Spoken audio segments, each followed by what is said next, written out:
So, ayan na nga mga kabisdak, no? Siyempre, sa panahon ngayon, kailangan natin ay healthy po tayo at walang sakit na dadapo sa ating katawan kasi yun nga ang sinasabi, health is wealth, tama? So, ngayon, samahan niyo ako. Magluto tayo ng gulay. Kung ano-ano itong mga gulay na to. Dahil kailangan natin maging malusog palagi ang ating pangangatawan. Ito yung lulutuin nating gulay ngayon mga kabisdak ay ito yung makakatulong para lumakas ang ating pangatawan, lumakas ang ating immune system araw-araw. So, sa mga hindi mahilig kumain ng gulay dyan, kapag napanood nyo na ito, ngayon, dapat nyo nang kainin. At syempre, dapat ang iyong mga anak ay huwag nyo pong pabayaan na kumain na lang kung ano-ano katulad ng mga processed food. So tara mga kabisdak, samahan niyo ako kung paano lutuin ito. So kung ano-ano itong mga gulay na to. So ito na, hinihimay na natin yung talbos ng kamote mga kabisdak. So tapos na natin hiwa-hiwa yung kalabasa. So sa mga kabisdak dyan na tamad at ayaw kumain ng gulay, kung napanood nyo to, dapat nyo nang kumain ng gulay kahit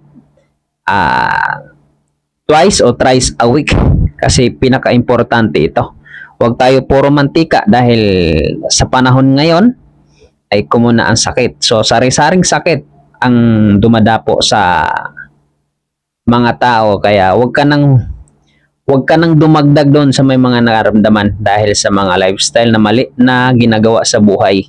Kung ano-ano ang mga kinakain, kung ano-anong bisyo. So, dapat ay gulay ang importante sa ating katawan. Hindi yung puro mga mamantikang pagkain, mga processed food, mga high, kumbaga mga maalat na pagkain, mga high sodium na pagkain, katulad ng mga canned goods at saka mga processed foods.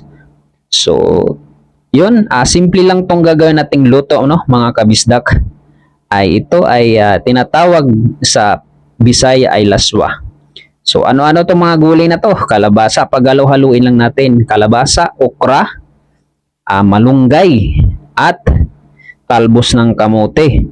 At syempre hindi mawawala ang tanglad. So alam naman natin ang malunggay at tanglad ay grabe ang benefit sa ating katawan. Antioxidant, anti-inflammatory at anti-cancer din yun ang malunggay mga kabisdak, no? So simple lang yung gagawin nating luto ay ito ay laswa or kung sa Tagalog ay lauoy ang tawag daw dito nito, no, mga kabisdak. Sa Bisaya ito ay laswa, no? So tara, samahan nyo na ako hanggang dulo kung paano ang luto gagawin dito. So simple lang. Una ay nagpakulo na tayo ng tubig, nalagay na natin yung sibuyas, bawang, at ayan na, kumukulo na siya. Ilalagay na natin yung okra at kalabasa para maging malapot ang ating sabaw. So ayan na, nagpakulo tayo ng tubig dyan, oh. Inuna na natin yung ating tanglad at isusunod na dahil kumulo na, isusunod na natin yung ating okra at kalabasa para lumambot at ang nagpapalapot ng sabaw dito mga kabisdak ay ang okra. So after ilang minuto, so ito na, hinaluan natin para may konting aroma ng tuyo. Okay, so nilagyan natin ng tuyo, hinimay na natin yan, konti lang. Kasi alam mo naman, yan ang kinagis natin kasi wala tayong panghalo sa probinsya, so masarap pag may tuyo. So ayan na, nilalagay natin yung dahon ng kamote, no, mga kabisdak. Kaya sa mga pamilya nyo, mga anak nyo dyan na hindi kumakain at hindi humihigop ng sabaw na katulad nitong luto na to, pilitin nyo ng mga anak nyo dahil napakasustansya na pagkain to mga kabistak.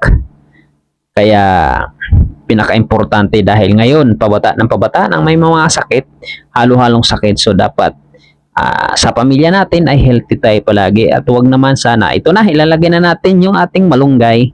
Pinakahuli ang malunggay mga kabisdak kasi hindi natin pwedeng talagang overcook. So after nyan, mga ilang minuto na, okay na, templado na yan mga kabisdak. Hindi ko na pinakita sa inyo bago na tayo nagpakulo. Templado na yung ating ginagawa or ginagawang laswa ng gulay. So yun lang no mga kabisdak, maraming salamat kung nakarating ka sa aking dito sa episode na to. So huwag kalimutan i-subscribe ang ating munting channel, malaking tulong na yun kay Bisay. So yun lang, maraming salamat, God bless you.